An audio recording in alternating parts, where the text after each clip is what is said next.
अक्टूबर में north east monsoon आता है, मतलब वो करंट नॉर्थ ईस्ट से आती है, वो वहां पे जाड़े का मौसम माना जाता है। उस जाड़े के मौसम का ये एक अंतिम एक फेज है, जबकि वो मानसून विड्रॉ करते हैं, मगर उस वक्त भी पहाड़ियों पे अचानक बादल आ सकते हैं, कोहरा आ सकता है, वो बिल्कुल अचानक। अब 2 मिनट पहले बिल्कुल ब्राइट सनशाइन है और 2 मिनट के बाद वहां पे एक ब्लैंकेट सा लगता है, फॉग का या मिस्ट का या बादलों का। क्या वो हुआ है ये भी पता नहीं है, मगर आखिरी में मैंने बहुत वक्त लिया आपका और आपके दर्शकों का। आखिरी बात जो है, कॉकपिट वॉइस रिकॉर्डर, जो पायलटों की बातचीत की रिकॉर्डिंग का एक सेट है, डिजिटल फ्लाइट डेटा रिकॉर्डर, जो आपके उड़ान के सारे पैरामीटर, ऊंचाई कितनी थी, अगर आप एंगल ऑफ अटैक देखें वो क्या था, रफ्तार क्या थी, अगर वो पहाड़ी में गए हैं वो भी सीन जो होगा, उनके फ्लाइट के पैरामीटर। तो इसमें कपिल सर, ये आपकी सारी बातें सही हैं, वीवीआईपी हेलीकॉप्टर था या नहीं था, लेकिन ये एक फाइटर प्लेन था, जितना हम लोग एक लेमैन की तरह समझते। कहना चाहता हूं, ये हेलीकॉप्टर है, ये फाइटर प्लेन नहीं है।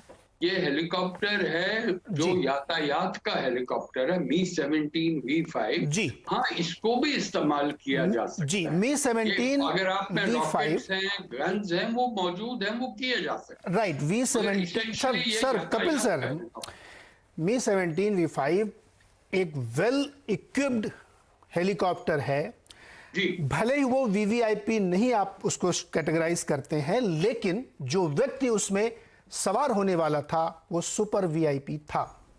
सवाल मेरा सिर्फ सिंपल सा ये है कि जब वो सुलूर से उड़े थे तो वो जहाज में दोनों इंजन काम कर रहे होंगे, सारी टेक्निकल यानी जो इलेक्ट्रिकल वायरिंग है वो परफेक्ट रही होगी, सुपर एक्सपीरियंस पायलट्स थे उसमें एक मेंटेनेंस का आदमी रहा होगा, एक एविएशन का डॉक्टर हो सकता रहा हो, अभी ये सब आप लोग बताएंगे मुझे। मैं सिर्फ ये समझने की कोशिश कर रहा हूं कि अगर ये टेक्निकल ग्लिच आप मानते हैं कि हो सकती है कि नहीं हो सकती है, इसलिए सवाल है कि इस आशंका को खारिज किया जाए, तो फिर मैं दूसरे पहलुओं पे बात करूं। मेजर डीपी सिंह, क्या आपको लगता है कि इस तरीके की कोई लैप्स हो सकती है कि जब आपका सुपर बॉस करने वाला है यात्रा, तब आप एक ऐसा हेलीकॉप्टर प्लेन देंगे जिसकी हिस्ट्री भी कभी गड़बड़ रही हो?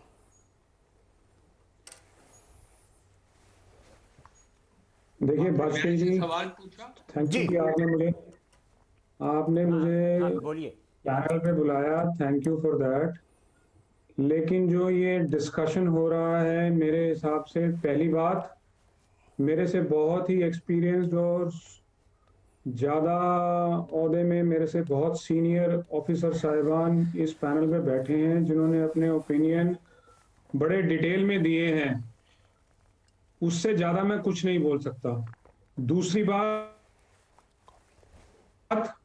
अगर हम किसी भी पहलू के ऊपर थ्रेडबेयर इंस्पेक्शन करने की कोशिश भी कर रहे हैं, तो मेरे हिसाब से जब एक कोर्ट ऑफ इंक्वायरी चल रही है जिसमें सीनियर ओहदेदार उस एक्सपीरियंस जो रखते हैं उस तरीके का, उसको वो जांचने की कोशिश कर रहे हैं, तो आप और मैं या कोई भी हक नहीं रखता है कि हम उसके बारे में अपने आप तुक्के लगाकर कुछ भी जानने की और पहचानने की कोशिश करें। बिकॉज मेरे हिसाब से ये उनके ओहदे के ऊपर, उनके एक्सपीरियंस के ऊपर, और जो शहीद हुए हैं जो हमारे बीच आज नहीं रहे हैं, और उसके जो उड़ाने वाले हेलीकॉप्टर के जो पायलट्स थे उनके एक्सपीरियंस के ऊपर, उनकी सोच के ऊपर, उनकी ड्यूटी के ऊपर क्वेश्चन मार्क उठाना है। तो आप और मैं इसमें कोई मायने ही नहीं रखते हैं कि इस बारे में डिस्कस करें कि ये क्यों हुआ, धुआं आया, उसके बाद बादल आए, वो इंस्पेक्शन थी कि नहीं थी, या हेलीकॉप्टर उड़ाने से पहले उसको चेक किया कि नहीं किया, या वो हेलीकॉप्टर फाइटर हेलीकॉप्टर था या नहीं था, या वो वीआईपी था या सुपर वीआईपी था या वीवीआईपी था कि नहीं था। अरे आप और मैं अगर इन बातों के बारे में सवाल जवाब करने लग जाएंगे तो इसका मतलब यह है कि फौज अपना काम ठीक से नहीं कर रही है। नहीं सर, डीपी सर, ऐसा हमने शुरू में ही कहा था कि हमारा इरादा किसी नतीजे पे पहुंचना या कोई इल्जाम लगाने की कोई चीज, हम उस सिचुएशन को समझने की कोशिश कर रहे हैं सर। हमारे को हक है उस नतीजे जी मेजर साहब, एक बड़ी घटना हुई है, पूरा देश शॉक में है, सबको उतना ही दुख हुआ है कि हमारे एक बहुत ही डेकोरेटेड 5 स्टार जनरल साहब, मैं भी उतने ही शॉक में हूं। तो हम लोग वो और मैं जानने की कोशिश कर रहे हैं, हम लोग उसको एनालाइज करके कोई रिजल्ट नहीं निकाल रहे हैं। ये हमने शुरू में कहा था कि हम कोई नतीजा नहीं निकाल रहे हैं सर। बिल्कुल सही है। हाँ। लेकिन हमारा ये कर्तव्य है कि ऐसे मोमेंट्स में जहां पर फैमिलीज करेक्ट, उन सब वीरों की फैमिलीज इन्वॉल्व हैं, जो हमारी तरफ देख रहे हैं, शायद टीवी भी देख रहे होंगे, उनको धैर्य बना के देना, उसके लिए हमारा धैर्य रखना, हमारी पेशेंस को जी रखना बहुत जरूरी है, इंपॉर्टेंट है। In order to give respect, तो हमारे बीच नहीं रहे आज, तो हम किसी भी ऐसे मुद्दे को सिर्फ अपने प्रोग्राम पे बातचीत करने के लिए, जिसे मेरे हिसाब से सिर्फ गॉसिप कहूंगा मैं, उसके लिए उठाना मुमकिन नहीं है। हाँ, आप बात कीजिए कि वो जनरल साहब या उनके जितने भी साथ में हमारे जो वीर गति को प्राप्त हुए हैं, जी जनरल साहब, साहिबान, वो कैसे थे, उन्होंने क्या किया अपनी जिंदगी में, क्या अचीवमेंट्स थी, जी जी मेजर साहब, उसके लिए मैं बिल्कुल आपके साथ बिल्कुल हूं। बिल्कुल लेकिन बिल्कुल। मैं सॉरी अगर ऑन लेयर आकर ये बात आप निगेट कर रहा हूं, मेरा दिल नहीं मानता कि हम किसी भी तरीके के तुक्के लगाएं। नहीं सर, वो जो एक्सपर्ट मेजर साहब, हम लोग किसी भी बात को डिस्कस करें। बिल्कुल बिल्कुल, आप जो कह रहे हैं हमने उसको शुरू में एकदम क्लियर किया था कि हम कोई तुक्के लगा के कोई नतीजे पे पहुंच ही नहीं रहे। हम इस घटना को समझने की कोशिश कर रहे हैं। सूद साहब, आप समझ रहे हैं इस घटना को? जी बिल्कुल समझ रहा हूं जी, बताएं सर। बिल्कुल हमें इस पे बात करनी चाहिए। देखिए, अगर आप कहेंगे तो कि